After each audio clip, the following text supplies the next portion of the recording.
We are the homestead couple in the city. Yeah, oh really? Hello! Hello guys! Ako nga pala si Rona, isang OFW at full-time mom dito sa Canada. Ito ang aking ginagawa. Tingnan nyo naman. Ako'y busy sa paglilinis dito. Sa tapat ng bahay namin. Ayan. Dahil nga, ang asawa ko ay tuwang-tuwa. Yung homestead lifestyle. Kaya pinasuot niya yung jacket niya sa akin. Para looking homestead daw kami. Diyos ko naman po, lumaki nga ako sa homestead. Diba? Lumaki nga ako na gasera ang aming ilaw.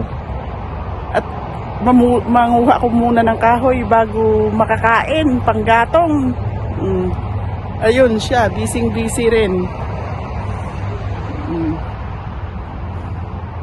Sabi ko nga sa kanya, ng ibang bansa nga ako para maiba naman yung lifestyle ko.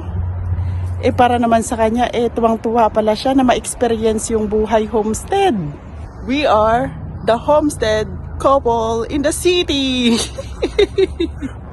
Yeah, oh really? Oh, see? Yan, happy.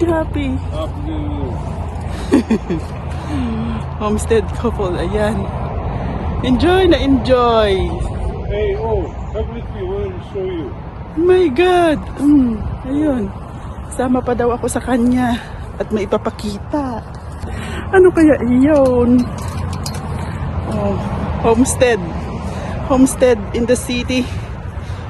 Kaya gusto niyang ipasuot yung damit niya, yung jacket. Kasi parang talagang parang mukhang homestead daw talaga kami. Dito pala sa compost area. That one and these two. These are good. This is good, like sunshine mix. Yeah, we're gonna put that outside too. Over there? All of this. Okay, let's get this. Okay, wait. The homestead. Homestead. Okay. That's open. Homestead couple.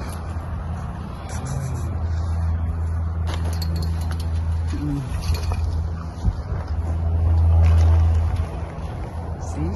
Talaga lang.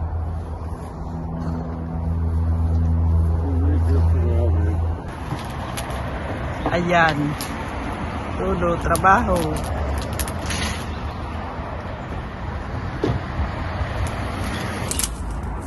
The other gloves? Yeah. There is those gloves. All the other manpower.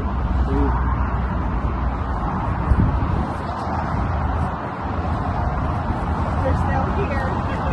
Yeah.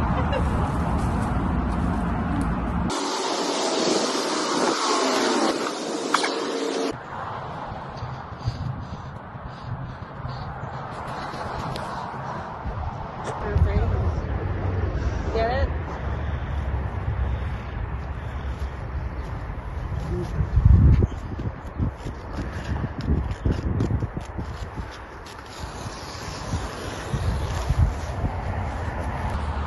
I did not catch that part. Guys, I'm so sorry. Walking down the red carpet. Walking down the red carpet. Walking down the red. Masarap talaga sa pakiramdam pag alam mo yung may na-accomplish ka sa buhay mo. Kagaya nito, yung pag-garden ko, pag natapos to, syempre, tataniman ko ng mga bulaklak, o di maganda. Makapagpasaya sa pang-araw-araw natin tuwing makikita natin paggising sa umaga. Ang kalaban lang naman natin dito, kung tatamad-tamad ka, wala ka talagang mapapala, di ba? At yung parang nahihiya ka sa yung ginagawa, yun talaga.